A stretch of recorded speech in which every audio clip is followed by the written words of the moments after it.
Have you ever felt completely alone, even in a crowded room?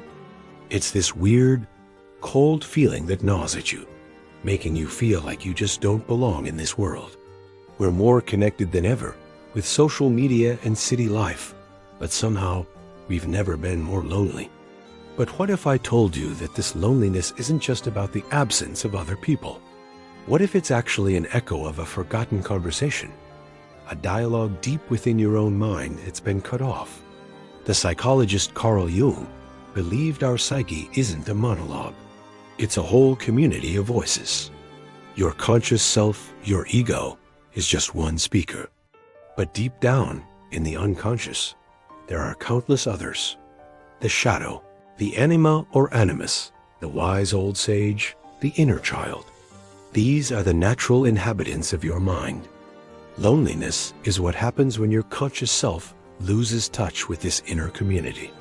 It's like being a king, sitting alone in the highest room of a tower with all the doors locked. But down below, in the gardens and halls of your own inner palace, a vibrant party is happening. You just can't hear it. That deafness is your loneliness. The good news? This loneliness is an illusion. You are never truly alone. You've just forgotten how to listen to the rich and sometimes scary symphony playing inside you. Every connection you desperately seek in the outside world is really an attempt to reconnect with this lost inner dialogue. You're searching for a mirror outside because you can't see the reflections within. So, where did we lose the connection? The first, and maybe the sharpest break, is with our shadow. The shadow is the part of our psyche where we hide everything we reject about ourselves, our jealousy, our anger, our selfishness, all the things we're ashamed of. Society tells us these things are bad, so we banish them. But here's the problem. Banishing the shadow doesn't make it go away. It just turns it into a stranger, an enemy within. And what does this enemy do? It projects itself onto others. Suddenly, you start seeing the qualities you hate about yourself in the people around you. That critical colleague, that arrogant boss, that person who just gets under your skin. Often, what bothers you so much about them is a reflection of your own unacknowledged shadow. This projection isolates you completely. Every relationship becomes a battlefield.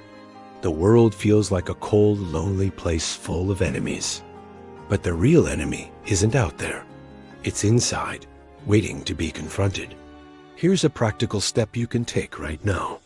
The next time someone triggers a strong reaction in you, whether it's anger, disgust, or even intense admiration, just stop. Ask yourself Jung's famous question: is the quality I see in this person, which repels or attracts me so strongly, present in me in a way I don't acknowledge? This simple question can stop the projection and turn your focus inward. It's the first step to breaking down the wall of loneliness. The second major disconnection is from our anima, or animus. This is the feminine aspect in the male psyche, the anima, and the masculine aspect in the female psyche, the animus. These are our deep, complementary inner selves. They govern our creativity, our intuition, and our ability to find meaning in life. But our modern world often forces us into rigid boxes. Real men don't cry. Women aren't logical. These pressures sever the bridge to our inner other half. The result is a constant feeling of incompleteness, like you're always just one half of a whole. This feeling drives us to search for our other half in the outside world. We place an impossible burden on our partners, expecting them to complete us. When they inevitably fail, we're left with disappointment and an even deeper sense of loneliness. But the real disconnection isn't with the person next to you. It's with your own inner masculine or feminine energy. So, how do we reconnect? For the men watching, start exploring your anima. Ask yourself, what art, music, or piece of nature truly moves me? When does a gut feeling or a wave of emotion speak louder than my logic? Pay attention to those moments. For the women, explore your animus. Ask, what ideas or acts of courage make me feel powerful? When can I push past my feelings to take clear, decisive action? Make space for that energy. When you start this inner dialogue, you stop needing someone else to complete you, and you can start sharing your wholeness with them instead. The third and deepest loss is our connection to what Jung called the collective unconscious. This is the shared psychic heritage of all humanity, the home of myths, fairy tales, and universal symbols. It's the very homeland of our soul. Modern life has made us forget we have these deep roots. We define ourselves only by our personal stories, our jobs, our goals. It's like looking at a tree and only seeing the leaves, completely unaware of the vast root system holding it firm. Without this connection, we feel rootless and adrift. Our lives can seem meaningless and temporary. We forget we're part of a story that stretches back thousands of years. So how do we find our way back home? The collective unconscious speaks to us every single night through our dreams. Start treating your dreams not as random noise, but as a symbolic language. Write down a dream. Look at the main symbols: a house, a river, a monster.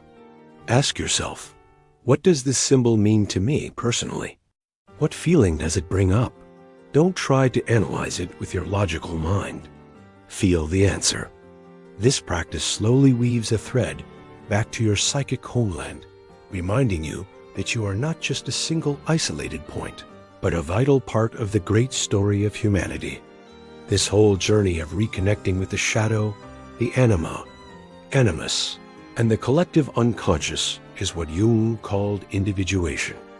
It's the process of becoming a whole, integrated person. At first, this path can feel even more solitary. No one else can face your shadow for you or decode your dreams. But this isn't that painful, empty loneliness from before. This is a sacred solitude. It's like a sage climbing a mountain, leaving the noise of the world behind to finally hear the universe and themselves more clearly. When you build these connections inside yourself, something amazing happens. Solitude transforms into fullness. You no longer need others to complete you. Your relationships become a meeting of two whole worlds, sharing their richness instead of trying to fill each other's voids. Loneliness, then, is a warning sign. It's a call to action. It is an invitation to come down from your lonely tower and explore the forgotten rooms of your own inner palace. When you dare to start that conversation, the illusion of loneliness melts away. You realize you are never alone. You were just unaware of the vast, ancient, and fascinating community living inside you. This journey doesn't end here. It's really just the beginning. Exploring these inner corridors can be scary, but it's also full of incredible treasures. If any of this resonated with you, if it sparked a little curiosity, please like this video. For me, that like is more than just an algorithm. It's a quiet nod, a sign that says, I'm on this path too. And I would love to hear from you in the comments. What came to mind as you listened? What does your shadow have to say? Maybe this reminded you of a powerful dream. The comments are our space to turn this monologue into a real dialogue. Each comment is a reflection of our collective wisdom. Finally, if you feel that exploring your own psyche is a journey worth taking, please subscribe to the channel. Think of it as having a friend and a guide by your side as you venture into your inner world. It's a way of saying yes to that call, to finally leave the lonely tower and meet the rest of yourself. Thank you so much for being here. And remember, you are not alone.